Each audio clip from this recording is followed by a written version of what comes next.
Hey guys, it's Sharpe from Game Cannon.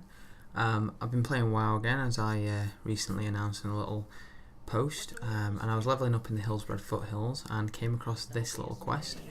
It's basically a little Blizzard version of the PopCap game Plants vs Zombies. I believe it's called Peacebloom versus Ghouls, and basically it's exactly the same as Plants vs Zombies. You collect solar power, as I'm showing here, and use it to plant plants like the spitters that I've just put one down there, and there's 5 stages to the quest, 5 levels, and at the end of it you get a little vanity pet, a singing sunflower.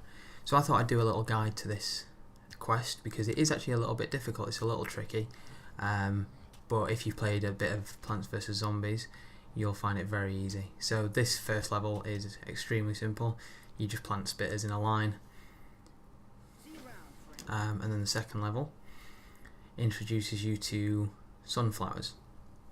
The sunflowers increase the frequency at which the solar power drops out of the sky by sort of cooling it down.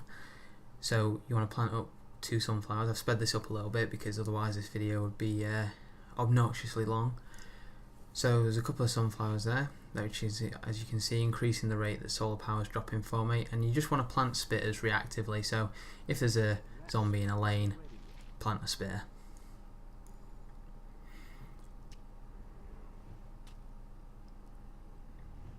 Not much to it really, these first couple of levels, although the learning curve's actually a little steep because as it hits the 3rd level, and especially the 4th level, the difficulty goes a lot higher once they've sort of taught you the ropes.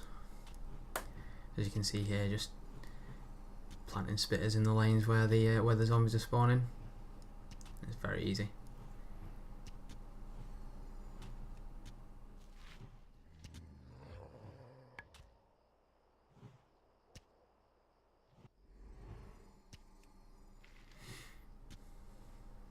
See, if there's a ghoul in a lane, what you want to do is make sure you've got at least 2 spitters, or one of those freezers. See, I just got the bag of seeds then.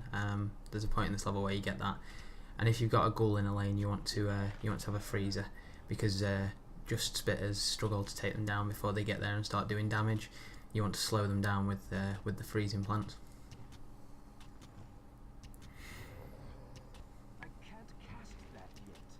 And that's the kind of model that you're aiming for at the end of this level. You know, having 4 sunflowers back there producing solar power, and then it's just the middle 3 rows that zombies are going to spawn on. So you just want to concentrate all your firepower there.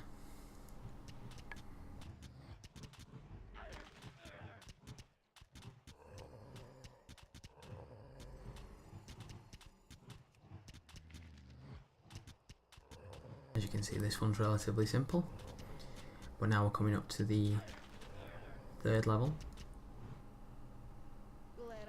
and this level introduces the rock nut, which is basically a little wall. So you want to get some sunflowers down as before, just to increase that solar power coming in. And it's like any strategy game really, you've got to balance, you know, harvesting resources with your offensive units and such, and it's sometimes a tricky balance to get.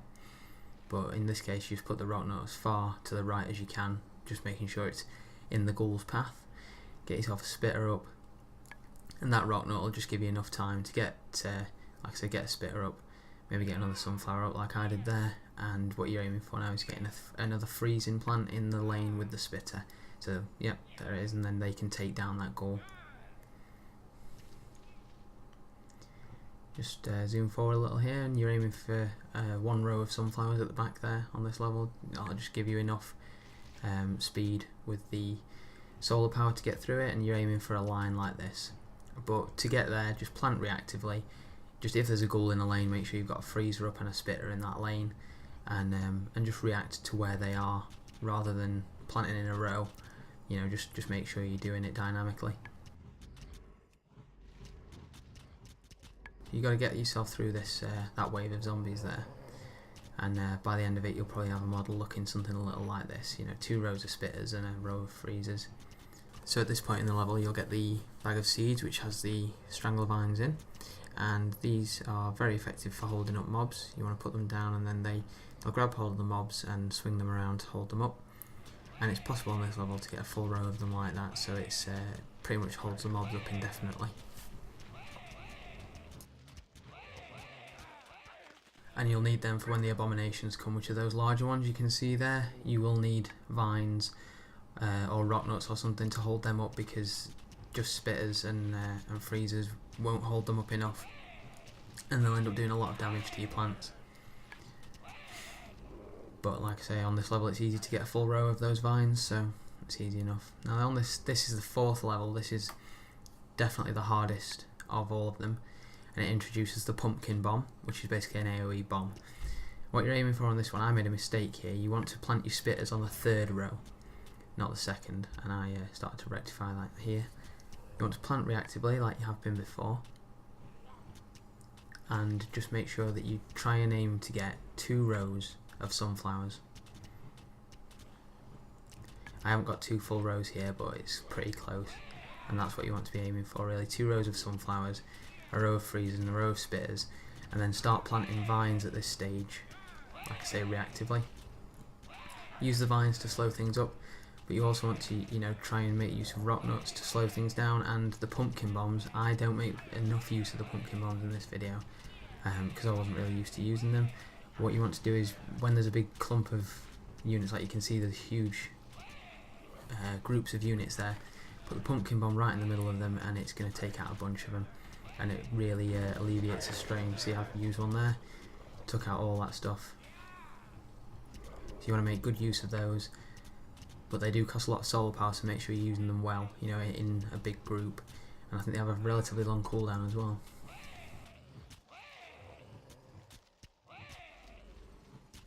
Level behind the sunflowers you can see those glowing green things. Those are lawn mowers. Now for anyone who's played Plants vs Zombies, they know that you can lose a lane once and the lawnmower will go down the lane and kill everything that's on it.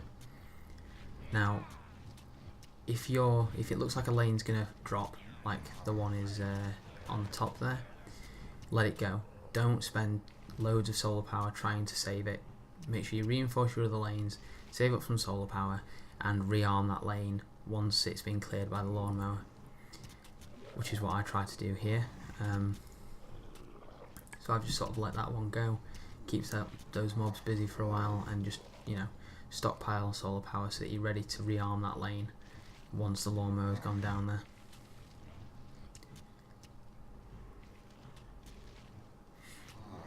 See, I made a bit of a hash of this level, to be honest with you, but I still managed to complete it. Showing it is relatively, although it is tricky to get the balance, it is relatively easy. But like I say, you know, you just got to be reactive. You've got to balance slowing things down using rock nuts and vines and the like, with possibly sacrificing lanes and using the pumpkin bombs, which, like I say, would have made this level a lot easier for me. I actually come very close to failing this one, which you'll see.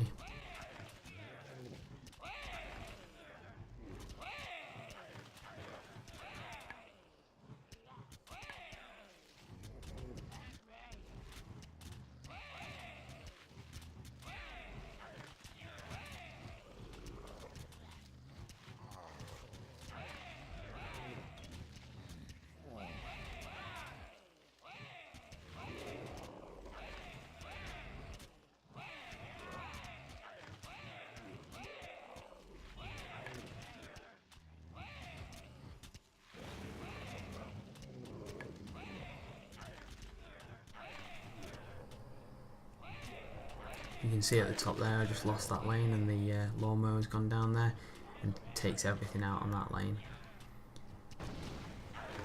So now really what I should be doing is rearming that with offensive units to try and hold them off, but I'm a little slow to react. And I've also not got any solar power at this point, but you see I've lost that second lane. So the lawnmower goes down there.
As you can see, things at this point have got a little bit out of hand, but with the model that you start off with, you know, with what I was going for to start with, it's kind of enough to hold this off.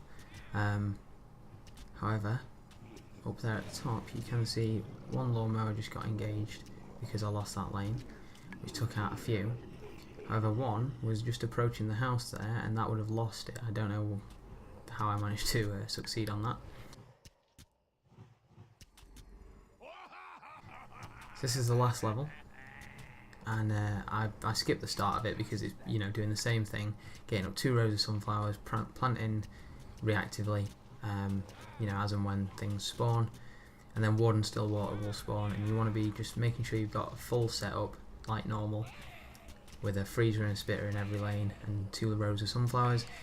Use your vines to hold things up, and the pumpkin bombs do a lot of damage to still water. So you want to be making good use of those right up his end wherever he is using those. And you can see that brown sort of dust around some of my plants. That's something that he throws out and it will kill those plants. You can just see that 3 of them have died. You should have enough solar power coming in to replant those, and this one's a lot easier than the last level, so just make sure you get them replanted to keep holding off the little mobs. But what you're trying to do really is do as much DPS as possible to still water. So you use those use vines to hold things up, and vines are also the best way to kill these spires that he spawns. Now you want to make sure you get those spires down as quickly as possible because they do block line of sight to still water, so they'll stop your plants doing DPS to him.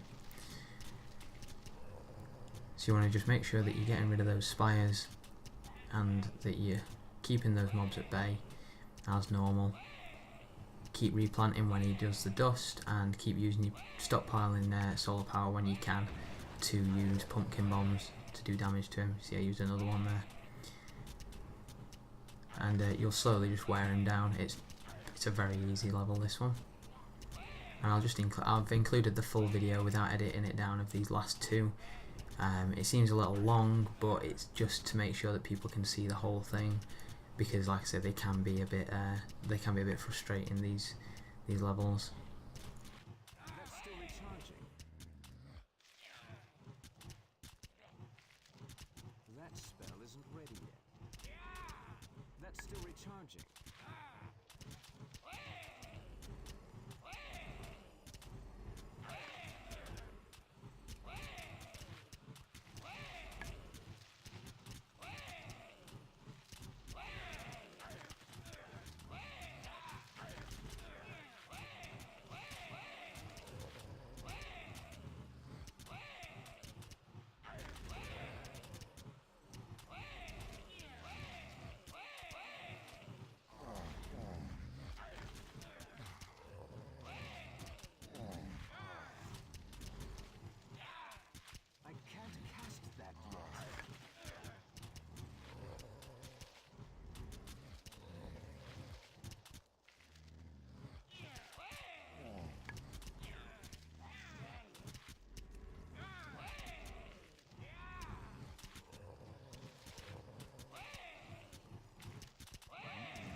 And as you can see here, Stillwater's pretty much on his last legs, and just use a pumpkin bomb, bam, and he's down.